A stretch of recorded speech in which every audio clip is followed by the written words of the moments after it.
Oke, bismillahirrahmanirrahim. Assalamualaikum warahmatullahi wabarakatuh. Apa kabar kelas 11 IPA dan IPS? Mudah-mudahan kalian selalu dalam keadaan sehat ya, selama kalian belajar mandiri di rumah. Kali ini Bu Firki akan membuat video untuk persiapan kalian pekan harian. Mudah-mudahan video ini bermanfaat dan bisa didengarkan dengan baik. Ya, oke. Baik, kali ini materinya yaitu tentang perhitungan titik impas atau break-even point. Temanya tentang pengolahan makanan internasional. Baik, kita next. Kompetensi dasarnya ya KD-nya yaitu memahami perhitungan titik impas atau break even point usaha makanan internasional. Kemudian untuk yang prakteknya kalian diharapkan bisa menghitung titik impas atau break even point usaha makanan internasional.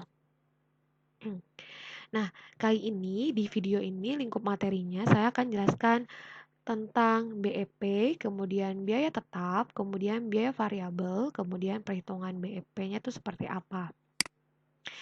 Nah, pengertian BEP. BEP atau break even point ini adalah suatu analisis untuk menentukan dan mencari jumlah barang atau jasa yang harus dijual kepada konsumen pada harga tertentu untuk menutupi biaya-biaya yang timbul serta mendapatkan keuntungan atau profit. Ya, jadi kamu untuk menutupi biaya-biaya yang timbul dan bisa tahu dapat untungnya atau dapat profitnya itu di rupiah keberapa, di unit keberapa. Atau misalnya nih, kalau misalnya dilihat dari gambar, ini simple. Jadi break even point itu kalian itu tidak rugi dan juga tidak untung. Jadi berada di satu titik yang sama. Seperti itu. Jadi kalian bisa tahu nih, kalian tuh di rupiah keberapa sih dapat untung, kemudian di unit keberapa kalian bisa dapat keuntungan. Seperti itu. Oke, kita next. Nah, buat apa sih Bu ngitung-ngitung BEP? Oke, jadi BEP atau manfaat BEP itu adalah yang pertama, jadi kalau misalnya di sini dijelaskan, BEP amatlah penting kalau kita membuat usaha agar kita tidak mengalami kerugian. Ditekankan di sini agar kita tidak mengalami kerugian ya, murid-murid Ibu. Kemudian manfaat BEP itu apa aja? Jadi yang pertama, ini alat perencanaan untuk menghasilkan laba. Kemudian yang kedua, memberikan informasi mengenai berbagai tingkat volume penjualan serta hubungannya dengan kemungkinan memperoleh laba menurut tingkat penjualan yang bersangkutan. Jadi kamu bisa mengetahui tingkat volume penjualan. Volume itu jumlah berapa banyak barangnya ya. Jadi kamu tuh bisa dapet keuntungan tuh di jumlah barang keberapa sih, di unit keberapa gitu. Kemudian yang ketiga, mengevaluasi laba dari perusahaan secara keseluruhan. Jadi BEP ini kamu bisa mengevaluasi laba atau keuntungan atau profit ya dari perusahaan kamu itu secara keseluruhan seperti itu.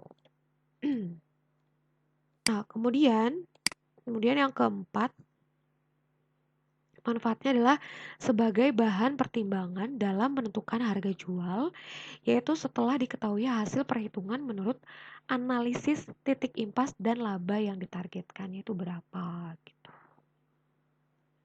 Jadi sebagai harga penentuan harga jual, misalnya ternyata harga segitu nggak cocok gitu ya.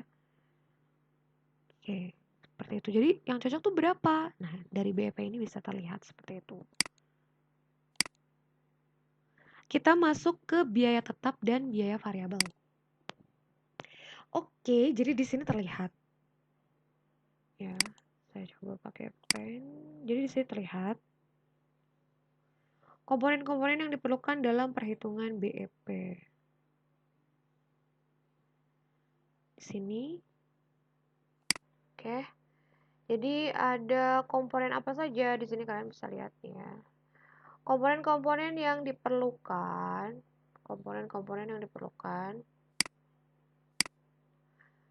dalam perhitungan BEP ya. Ada apa aja? Ada dua. Yang pertama ada biaya tetap atau sering disebut juga dengan fixed cost ya. Disingkatnya FC atau sering dikenal dengan FC. Kemudian yang kedua itu ada biaya variabel ya, atau sering disebut juga dengan variable cost. Dikenalnya itu orang singkatannya VC. Jadi kalau misalnya biaya tetap atau fixed cost itu singkatannya FC, kemudian biaya variabel atau variable cost itu singkatannya VC. Oke, baik. Saya coba jelaskan kembali. Jadi di sini kalian bisa lihat di dalam sebuah usaha yang dimaksud biaya tetap, itu apa sih biaya tetap? Jadi ditekankan di sini biaya tetap itu adalah total biaya pengeluaran, ya, total biaya pengeluaran yang tidak akan mengalami perubahan apabila terjadi perubahan volume produksi. Nah, biaya tetap ini secara total akan selalu konstan atau sama sampai tingkat kapasitas penuh. Di sini ditekankan sampai tingkat kapasitas itu penuh. Nah, sedangkan biaya variabel itu apa? Biaya variabel adalah total biaya pengeluaran yang berubah-ubah. Nah, ini selalu berubah-ubah kalau misalnya biaya variabel, bergantung kepada perubahan volume produksi penjualan. Volume itu jumlah produk kamunya ya. Volume itu jumlah produknya, unitnya. Itu volume maksudnya. Ya, saya ulangi, kalau biaya tetap itu tidak berubah-ubah, ya, dia rutin, ya, dikeluarkan. Kemudian kalau misalnya yang biaya tetap itu tidak berpengaruh dari volumenya, ya, walaupun volumenya mau nambah, mau sedikit, gitu, dia tetap segitu. Nah, sedangkan biaya variabel atau variable cost ini bergantung kepada jumlah volumenya. Nah, jadi kalau misalnya produknya banyak, ya dia banyak yang dikeluarkan. Tapi kalau misalnya produk yang nggak banyak, ya dia tidak banyak yang dikeluarkannya. Oke?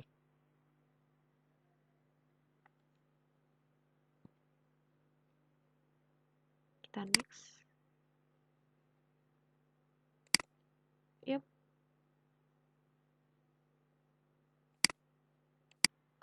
Oke, baik, kita lanjut. Nah, di sini kita bisa lihat biaya tetap atau fixed cost, kemudian ada biaya variabel atau variable cost. Saya coba jelaskan pakai pen kembali. Jadi di sini kalian bisa lihat, saya ulangi lagi ya.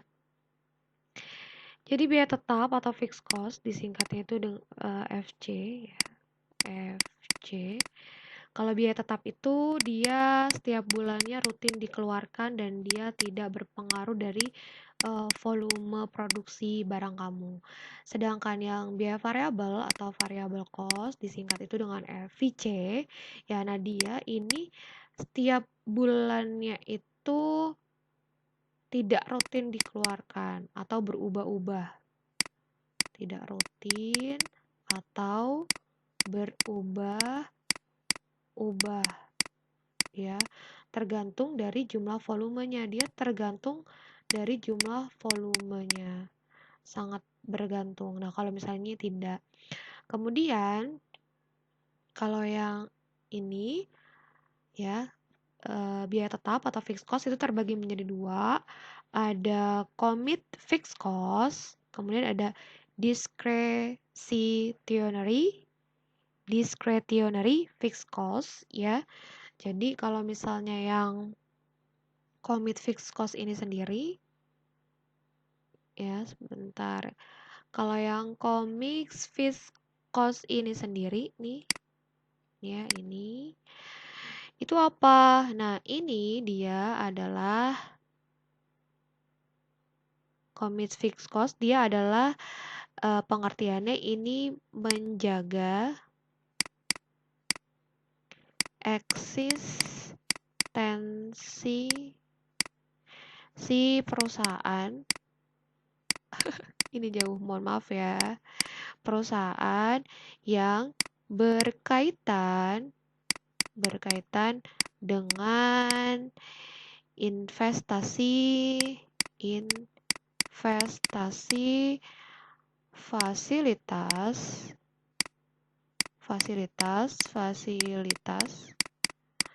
dan struktur organisasi. Struktur organisasi.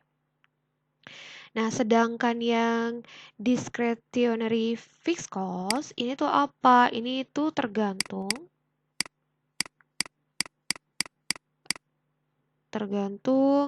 dari kebijakan si manajemen perusahaannya. Manajemen perusahaan. Nah, dia itu bersifat jangka pendek. Nah, ini dia bersifatnya jangka pendek. Jangka pendek. Dan dapat berubah-ubah sewaktu-waktu bila terjadi perubahan biaya. Oke. Nah, kemudian apa sih contoh dari fixed cost atau biaya tetap ini sendiri? Contoh dari fixed cost atau biaya tetap, kan tadi dijelaskan, biaya tetap atau fixed cost di sebuah perusahaan itu adalah biaya yang selalu rutin dikeluarkan tiap bulannya dan dia tidak bergantung dari jumlah volumenya. Jadi kalau misalnya yang belinya banyak ataupun yang belinya sedikit, setiap bulannya dia harus rutin dikeluarkan gitu. Terus harus walaupun rugi, walaupun untung itu harus rutin dikeluarkan setiap bulannya. Jadi kira-kira contohnya apa? Nah, contohnya itu misalnya kamu punya pegawai, gaji karyawan kan? Kan walaupun kamu rugi, untung kamu harus keluarin gaji karyawannya. Nah, seperti itu. Karyawan. Kemudian apalagi? Sewa gedung. Kamu misalnya pakai gedung ya, restonya. Nah, mau pendapatannya dikit, mau pendapatannya banyak, mau yang datangnya sedikit ataupun banyak, berarti kan dia harus tetap bayar sewa gedung. Kemudian apalagi? Misalnya kamu punya pegawai, asuransi kesehatannya, BPJS-nya misalnya. Kemudian apalagi? Pajak. Ya, misalnya kamu ada pendapatan berapa, harus bayar pajaknya berapa.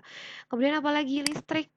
Ya kan, setiap bulan harus dikeluarkan listrik. Kemudian apalagi? Telepon misalnya, kalau ada biaya telepon. Nah, terus kalau misalnya yang variable cost atau biaya variabel itu contohnya apa? Kan tadi dijelaskan kalau variable cost itu tidak rutin atau berubah-ubah tergantung dari jumlah volumenya.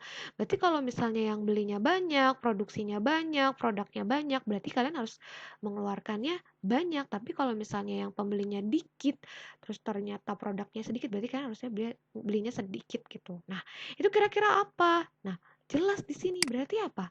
Bahan. Ya enggak?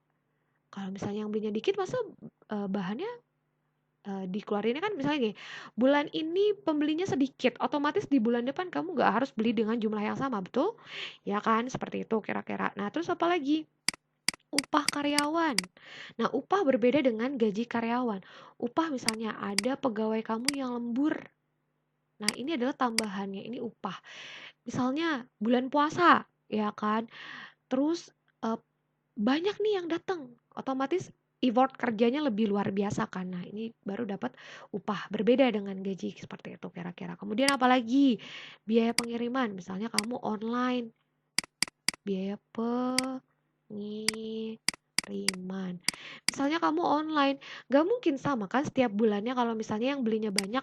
Kalau yang belinya banyak berarti biaya pengirimannya lebih banyak. Kalau misalnya yang sedikit berarti biaya pengirimannya sedikit seperti itu. Kemudian apalagi? Biaya kemasan atau packaging. Biaya kemasan atau packaging. Nah, seperti itu. Nah, berarti kan biaya packaging tuh misalnya bungkusnya ya, bungkus dari makanan kamu atau produk kamu, covernya. Nah, seperti itu. Berarti kan kalau misalnya yang belinya banyak, produksinya banyak, otomatis ini bisa banyak. Nah, jadi gitu ya.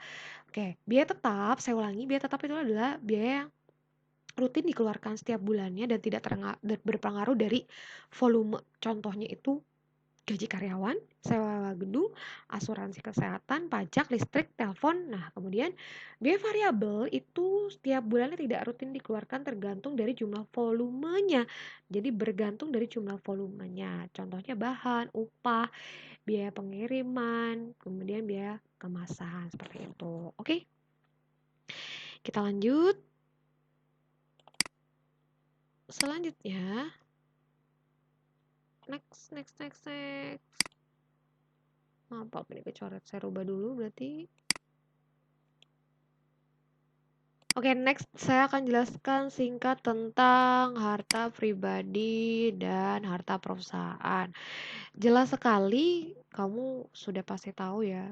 Beda lah Bu, harta pribadi dengan harta perusahaan gitu kan. Nah, di sini jelas memang berbeda ya. Harta pribadi itu biasa disebut juga dengan ini mouse-nya, dengan aset pribadi. Aset pribadi. Ini adalah barang-barang milik kita sendiri berupa rumah biasanya, kemudian apa lagi? Rumah, kemudian selanjutnya kendaraan ya. Kendaraan, mobil, motor, kemudian tabungan kamu. Nah, tabungan. Selanjutnya, harta perusahaan atau aset perusahaan. Aset perusahaan. Ini semua barang yang ada di perusahaan. Yang ada di perusahaan. Nah, antara harta pribadi tadi, yang aset pribadi yang milik kamu, dengan harta perusahaan itu jangan dijadikan satu. Misalnya kamu bikin proposal rencana usaha. Ya kan, ini belum ibu suruh kumpulin kan. Ini biar kamu ngerti dulu. Rencana usaha. Kamu bisa diminta untuk bikin proposal rencana usaha. Kamu punya kompor sendiri. Terus kamu punya wajan atau apa sendiri. Ini jangan dimasukkan ke dalam hitungannya. Ya, jadi kalau misalnya kamu pengen bikin sebuah usaha, bedakan antara harta pribadi dan harta perusahaan. Ini jangan dijadikan satu. Kalau misalnya dijadikan satu, nanti tidak akan terlihat ketika kamu menghitung profitnya. Ya, kamu nggak tahu nih balik modalnya kapan gitu.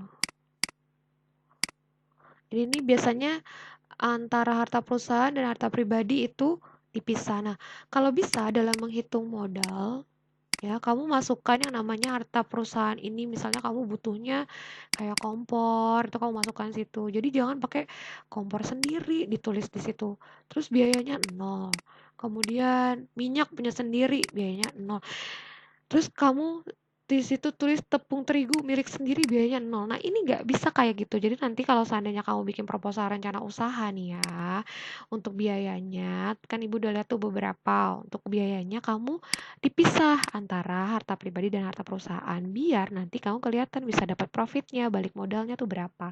Kamu nggak usah takut, karena kalau misalnya kayak kompor gitu, atau barang-barang yang bisa ini tuh bisa digunakan kembali, ini barang-barang ini tuh bisa digunakan kembali. Itu biar kamu tahu profit atau keuntungannya seperti itu ya.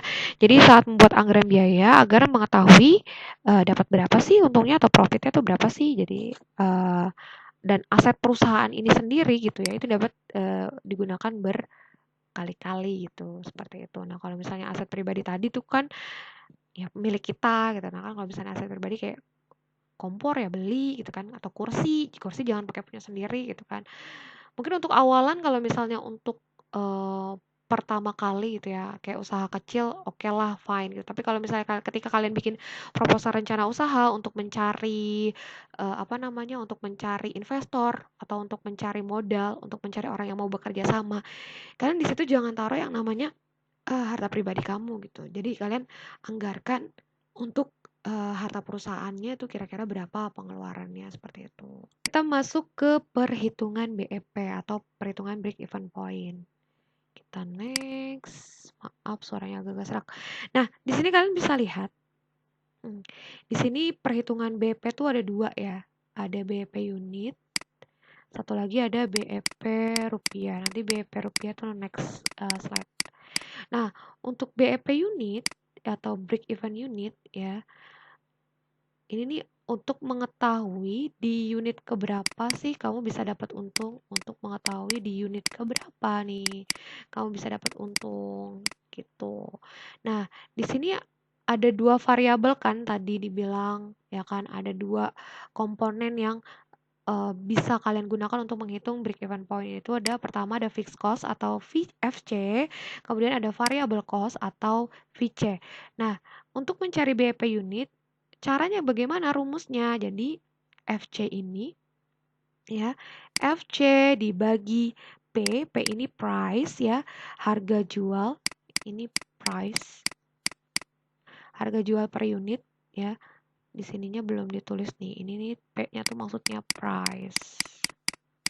Oke dah, dikurang VC. Jadi FC dibagi price dikurang VC. P dikurang VC. Nah, ini keterangannya FC itu tadi biaya tetap atau fixed cost. Fixed cost-nya. VC itu biaya variabel per unit atau variable cost. Nah, P ini harga jual per unit atau price-nya seperti itu. Kita next.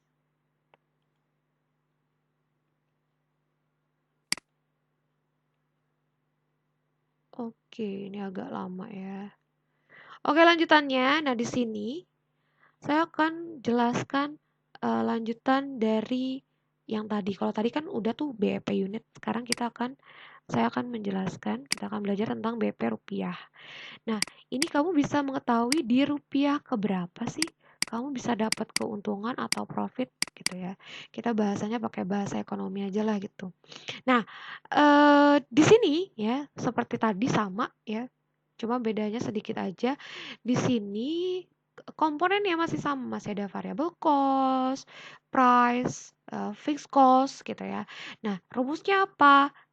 FC atau fixed cost dibagi 1 dikurang VC atau variable cost dibagi price.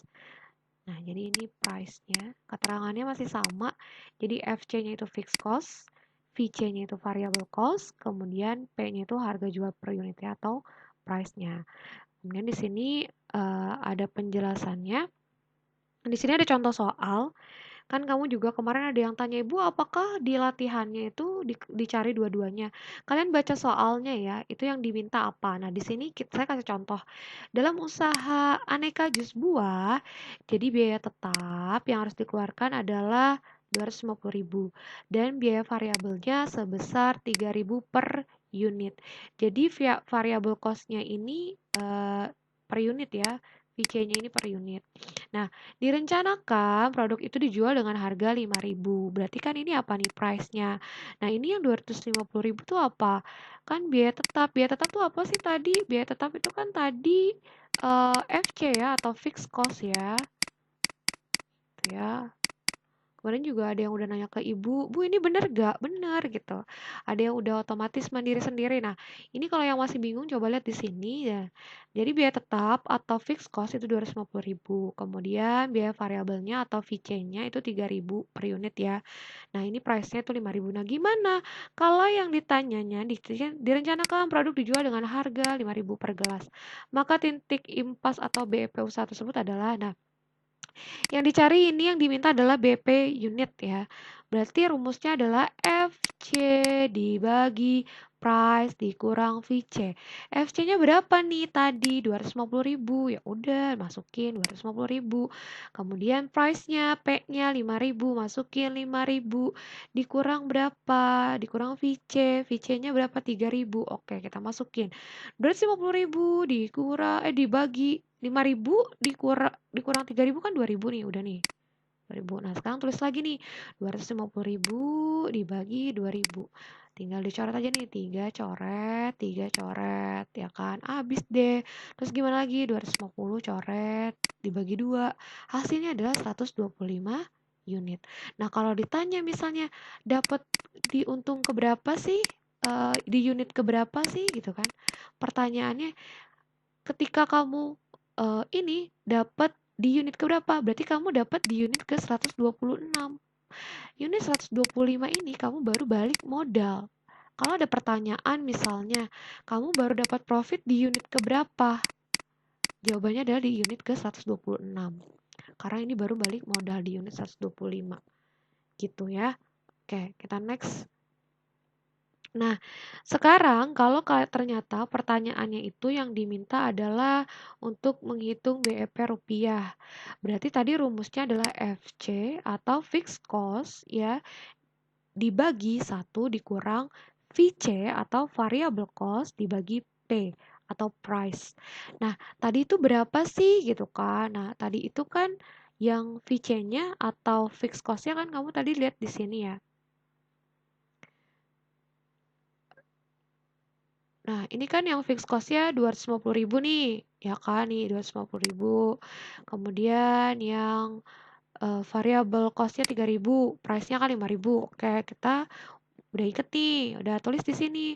Variable fixed cost-nya, maaf, fixed cost-nya itu 250.000. Kemudian di sini masukin nih rumusnya 1 dikurang variable cost-nya tuh 3.000 tadi per unit. Kemudian dibagi 5.000. Nah, tinggal deh nih kalau kamu seandainya bingung untuk kayak koma-koma gini ya. Kamu tinggal coret aja nih, coret, coret, dijadiin pecahan tuh juga bisa ya. Jadi nanti kalau misalnya kamu pengen menghitungnya dijadiin pecahan tuh gini, 250.000 dibagi 1 dikurang 3/5. Nanti udah deh tulis 250.000 dibagi, kita samakan penyebutnya 5/5 dikurang kan 5 bagi 5 kan 1 kan. Nah, ayo ingat-ingat. Terus 3 sorry maaf. Ini kepencet 3 dibagi 5.